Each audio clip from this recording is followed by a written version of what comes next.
भगवान शिव का पवित्र महीना सावन शुरू हो गया है और सावन का महीना हमारे भारत में एक त्यौहार की तरह मनाया जाता है। और जो लोग भगवान शिव की पूजा अर्चना करते हैं उनके लिए सावन मास बेहद खास होता है दोस्तों। लेकिन क्या आप जानते हैं सावन महीने में ही भगवान शिव का महत्व क्यों बढ़ जाता है?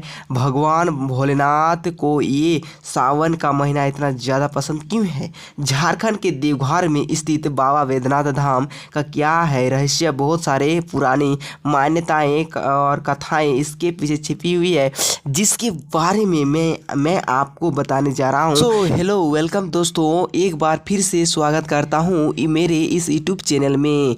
वीडियो में आगे बढ़ने से पहले हमारे चैनल में नहीं है तो हमारे इस चैनल को सब्सक्राइब कर दें और बेल आइकन को प्रेस करना बिल्कुल मत भूलना, ठीक ना। और एक बात इस वीडियो में आगे बढ़ने से पहले एक बात बोल देता हूँ, इस कमेंट सेक्शन में हर हर महादेव लिख दीजिए। तो चलिए इस वीडियो को स्टार्ट करते हैं दोस्तों। तो चलिए स्टार्ट करते हैं। भारत के प्रसिद्ध शिव स्थलों में झारखंड के देवघर बाबा वैद्यनाथ धाम अत्यंत महत्वपूर्ण है। यहाँ सावन में गंगा जल अर्पण करने का विशेष महत्व है। कहा जाता है कि इसी स्थल में देवी शक्ति का हृदय गिरा था। इसी वजह से इस स्थान को हर पीठ के नाम से भी जाना जाता है, ठीक ना।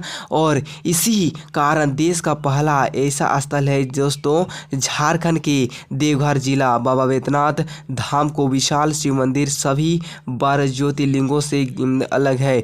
और यही कारण है कि सावन में यहाँ के ज्योतिर्लिंग के जल अभिषेक करने वालों का संख्या कई मंदिरों से ज़्यादा होता है। और कहते हैं कि भगवान भोलेनाथ यहाँ आने वाले सभी भक्तों की मनोकामनाएं पूरी करती है।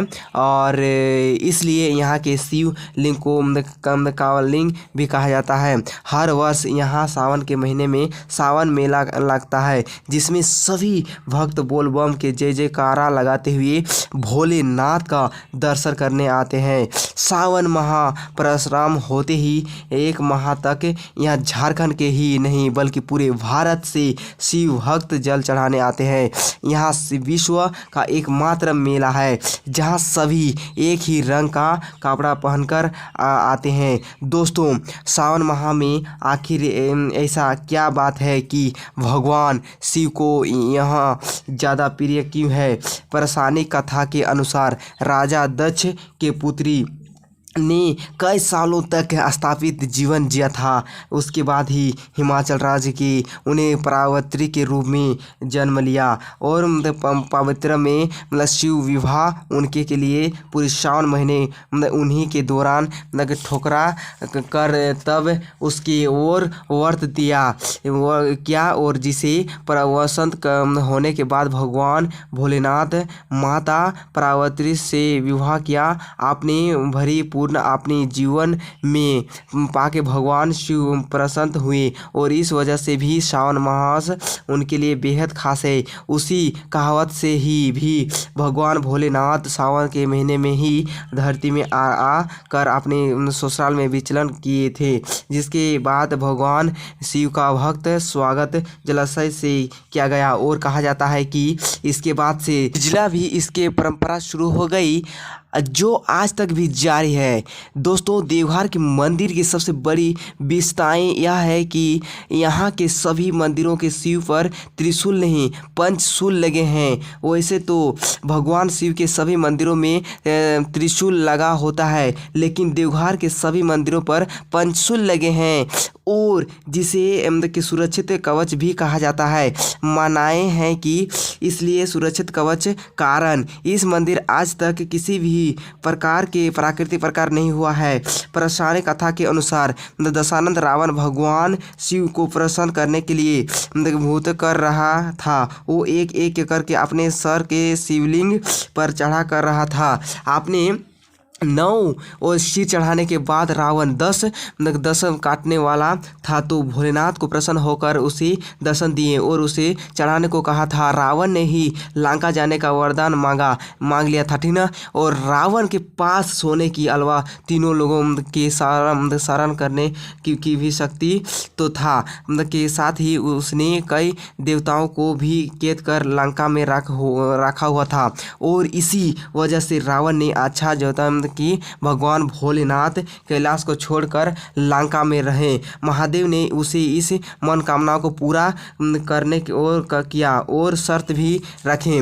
उन्हें कहा अगर तुम्हें शिवलिंग को रास्ते में रखा तो वही पर स्थापित हो जाऊंगा। रावण को अपनी ज्ञान और ताकत पर बहुत ही अहंकार था और इसलिए रावण ने शर्त मान ली।